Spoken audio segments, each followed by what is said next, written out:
मोहिनी कई साल से जारोल पर डोरे डाल रही थी, लेकिन जारोल इतना पत्थर दिल था कि उसने मोहिनी की ओर कभी आंखें उठाकर नहीं देखा। लेकिन मोहिनी तो मोहिनी थी। जारोल गांव की किसी भी लड़की पर ध्यान नहीं देता था। उसे तो एक सुंदर और शीलवान लड़की की तलाश थी जो इस गांव में नहीं थी।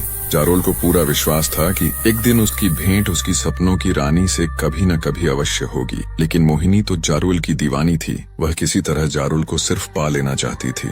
इसके लिए वह सब कुछ करने को तैयार थी। उसने पहले अपनी आंखों से मादक प्यार छलकाकर जारोल को अपनी ओर आकर्षित करने का प्रयास किया, किंतु जारोल ने उस पर ध्यान नहीं दिया। इसके बाद उसने अपनी सहेलियों से जारोल के पास प्रेम के संदेश भेजे और उससे एकांत में मिलने की इच्छा प्रकट की। जारोल ने मोहिनी की सहेलियों की बातें बड़े ध्यान से सुनी, लेकिन उससे मिलने से साफ इनकार कर दिया। मोहिनी ने जारोल को लुभाने और उसे अपने प्रेम जाल में फंसाने के इसी प्रकार के बहुत से प्रयास किए, किंतु उसके सभी प्रयास असफल रहे। लेकिन एक बार तो मोहिनी ने हद ही पार कर दी। जारोल अपने पिता के खेतों से लौट रहा था। शाम हो चुकी थी और रात का अंधेरा तेजी से बढ़ रहा था। जारोल खेत की पगडंडियों पर चलता हुआ तेजी से अपने गाँव की तरफ बढ़ रहा था। उसका गाँव अभी कुछ दूर था। अचानक सुनसान रास्ते पर मोहिनी प्रकट हुई और उसे लिपट गई। उस समय उसने भरपूर श्रृंगार किया था और भड़कीले कपड़े पहने थे। जारोल घबरा गया। उसने मोहिनी को अपने शरीर से अलग करने का बहुत प्रयास किया, किंतु मोहिनी थी कि उसे छोड़ ही नहीं रही थी। जारोल उसका एक हाथ अलग करता तो मोहिनी दूसरा हाथ उसकी गर्दन में डाल देती और दूसरा हाथ हटाता तो वह पहले हाथ से उसे जकड़ लेती। मोहिनी की स्थिति पागलों के समान हो रही थी।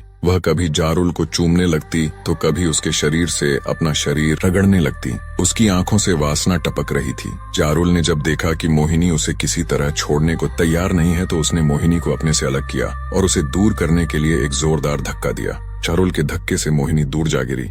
मोहिनी अपने रूप का यह अपमान सहन नहीं कर सकी और उसने उसी समय बदला लेने का निश्चय कर लिया। मोहिनी ने अपने कपड़े फाड़ लिए, बाल बिखेर लिए और जोर जोर से चिल्लाने लगी। मोहिनी जारोल पर अपनी इज्जत लूटने का आरोप लगा रही थी। मोहिनी की चीख पुकार सुनकर राह चलते गांव के कुछ लोग आ गए। सबने मोहिनी के अस्त व्यस्त फटे कपड़े, उसकी स्थिति देखी तो उन्होंने उसकी बातों पर विश्वास कर लिया। मोहिनी सुंदर तो थी ही और जारोल भी युवा था, अतः मोहिनी की चाल सफल हो गई। जारोल किसी से कुछ नहीं बोला और चुपचाप घर आ गया। रात भर में यह बात पूरे गांव में फैल गई। गांव में कुछ लोग ऐसे थे जो मोहिनी को अच्छी तरह जानते थे।